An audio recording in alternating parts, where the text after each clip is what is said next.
Então, galerinha, vamos aqui para algumas resoluções de exercício aqui do material de apoio. Primeira questão. Em uma bola pesada são conectadas duas cordas, como mostra a figura. Considere as duas cordas iguais nas seguintes situações. Um puxão rápido na corda inferior fará com que ela se parta. E um puxão lento na corda inferior fará com que a corda superior se parta. A alternativa que explica corretamente a situação 1, um puxão rápido na corda inferior fará com que ela se parta, ou seja, com que a corda inferior se rompa. Mas se eu puxar lentamente, quem vai se romper é a corda superior. Isso, quem explica é a inércia da bola, né? O que é que diz a primeira lei de Newton? O corpo em repouso tende a permanecer em repouso, a menos que sobre ele atue uma força, certo? No caso, se você aplica uma força com uma velocidade, entre aspas, intensa, você aplica rapidamente essa força, ela, por mais intensa que seja, não é capaz de tirar o corpo da inércia. Aquele tempo de interação não é capaz de colocar um corpo que está em repouso em movimento.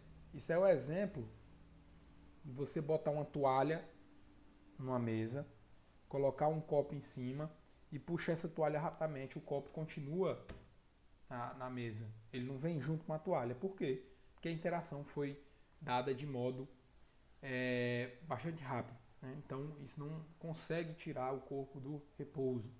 Então, a resposta é a letra E. Vamos aqui o texto para a segunda questão.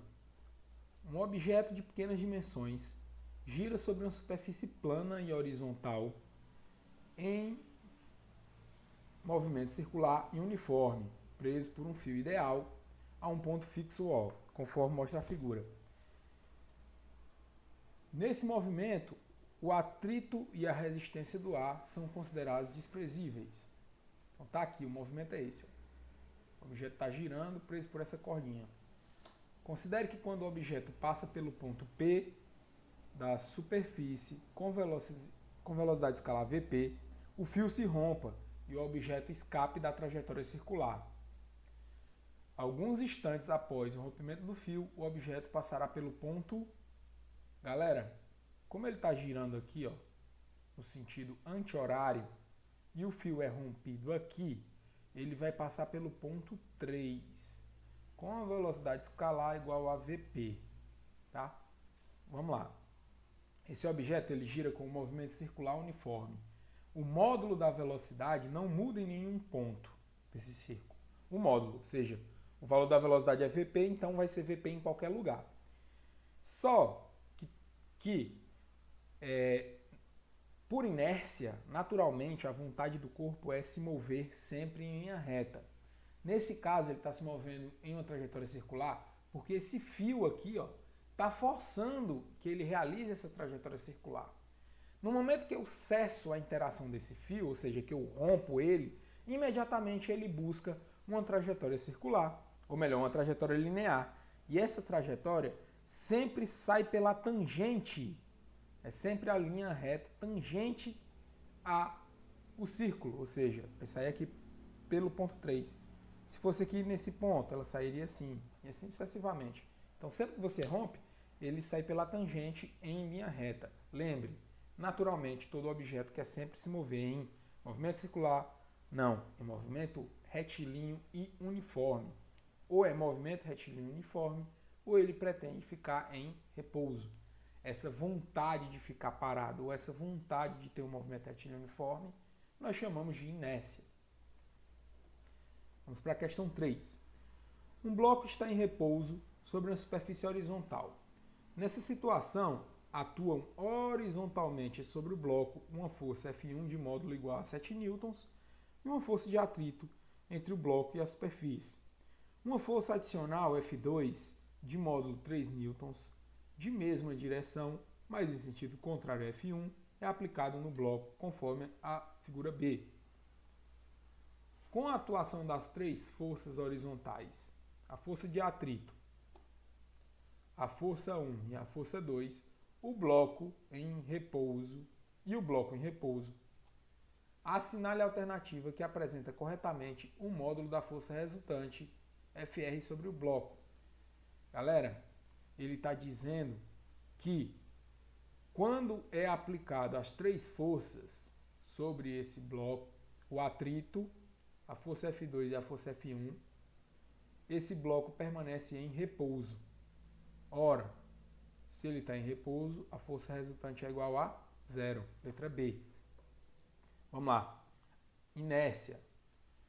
Corpos em movimento tendem a permanecer em movimento retilíneo uniforme por inércia. Corpo em repouso tende a permanecer por inércia em repouso. Quando eu digo que o corpo está parado ou em movimento retilíneo uniforme, eu estou garantindo para vocês que não atua sobre ele uma força resultante. Ou seja, quando eu somar todas as forças e todas as forças que agem nesse corpo, a soma delas for zero, obrigatoriamente ele só tem duas possibilidades de movimento.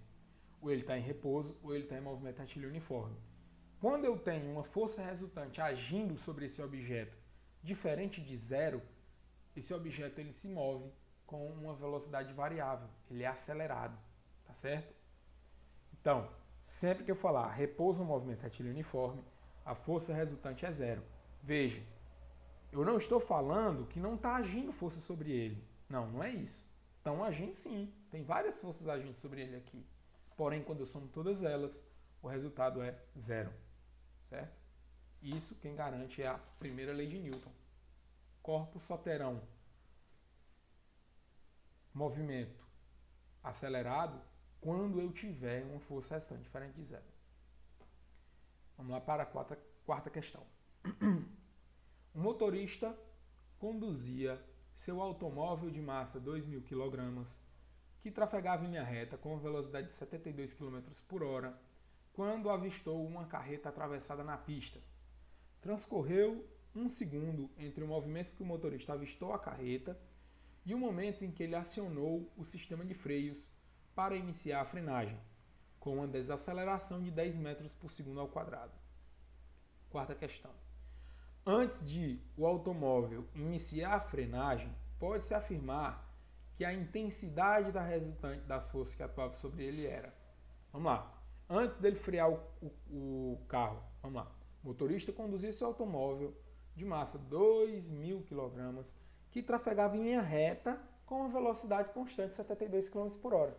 Pessoal, antes de frear, ele andava em linha reta com uma velocidade constante de 72 km por hora. Olha, velocidade constante, linha reta, é um movimento retilíneo uniforme. Tá? Movimento retilíneo uniforme. Então, antes dele começar a frear, o movimento que ele tinha era um MRU. Aí ele pergunta aqui, antes do automóvel iniciar a frenagem, pode-se afirmar que a intensidade das forças horizontais que atuavam sobre ele eram nulas, pois não havia forças atuando sobre o objeto? Errado. Tinha força atuando sim. Nula, pois a força aplicada pelo motor e a força de atrito resultante atuavam em sentidos opostos com intensidades iguais. Isso aqui, ó. Como é que eu sei que é nula? Movimento retilíneo uniforme. Movimento retilíneo uniforme, força resultante igual a zero. Não tem exceção. Movimento retilíneo uniforme, a força resultante é igual a zero. O que não implica que não existam forças. O que eu estou afirmando para você é que quando eu somo essas forças, elas se anulam. Ou seja, toda força tem uma força oposta de mesma intensidade aplicada no corpo também, anulando uma a outra. Aí aqui já está tudo errado. Maior que zero, menor que zero. Certo? Então, vamos para a quinta questão. A imagem mostra um garoto sobre um skate em movimento com velocidade constante, que, em seguida, choca-se com um obstáculo e cai. A queda do garoto justifica-se pelo princípio da inércia. Já dá para você perceber que nós estamos tratando nessa lista aqui sobre a inércia, né? Então, por que o garoto caiu? Ele estava em movimento quando o skate dele colidiu com a pedra e parou. Só que nesse instante ele tinha a mesma velocidade do skate, tá? E a tendência de qualquer corpo que está se movendo é continuar se movendo, a menos que sobre ele atue uma força. A força não agiu sobre o garoto, a força só agiu sobre o skate. Então o garoto continua com a mesma velocidade do skate, porque nenhuma força agiu sobre ele.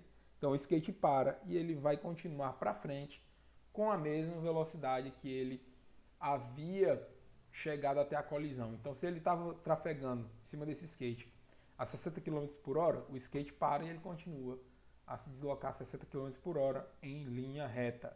Isso quem explica é a inércia. Questão 6. João Felipe, ao entrar no ônibus para viajar a Metrópolis, coloca sua mala no bagageiro sobre sua poltrona. Ele nota que o ônibus está bem limpo, tendo percebido ainda que haviam passado silicone no bagageiro. Quando o ônibus parte, sua mala desliza para trás, deixando-o intrigado. Como Felipe poderia explicar o deslizamento de sua mala, sendo ele um referencial não inercial? Pela lei da inércia da mala, pela ação-reação, força normal sobre a mala, pela ação de uma força fictícia na mala. Galera, essa questão é uma pegadinha, né? Como ele é um referencial não inercial, ele diz aqui na questão, ó, sendo ele um referencial não inercial. O que é um referencial não inercial? É um referencial no qual a lei da inércia não funciona. Tá? Por que a mala dele desliza para trás? Porque pela inércia ela quer ficar parada. Então o ônibus sai, o ônibus vai para frente. Como não tem atrito aqui com a mala, ou está bem polido, né, com silicone, a mala fica e o ônibus vai. Quem está no ônibus vê a mala ficando para trás, ou seja, vê a mala deslizando para trás. Mas na verdade ela só ficou parada onde ela estava. Isso quem explica a lei da inércia. Mas só consegue observar isso quem está do lado de fora do ônibus, que é um referencial inercial. Quem está dentro do ônibus não consegue perceber isso. Quem está dentro do ônibus, o que percebe é que tem algo puxando a mala para trás. Ou seja, para referenciais não inerciais, é a ação de uma força fictícia sobre a mala. Beleza? Então, cuidado, referencial não inercial, a lei da inércia não funciona. Vamos lá, questão 7. O uso do cinto de segurança e dos airbags. Em freadas bruscas, o efeito da inércia é violento, por isso se faz necessário o uso de componentes de segurança em automóveis, como o cinto de segurança e o airbag. De acordo com o Departamento Nacional de Trânsito, não só os motoristas devem usar o cinto de segurança, mas também os passageiros, mesmo quando ocupam o banco traseiro do veículo.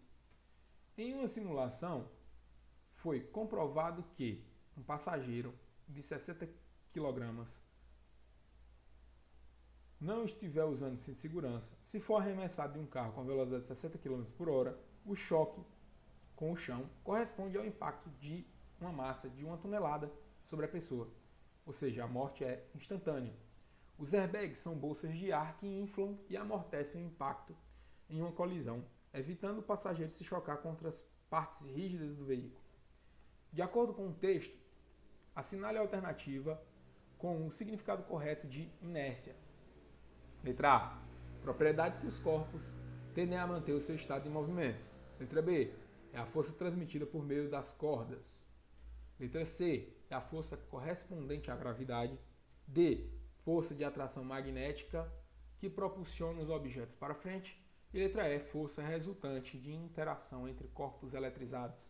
Inércia, galera, é uma propriedade que os corpos têm de querer manter o seu estado de movimento.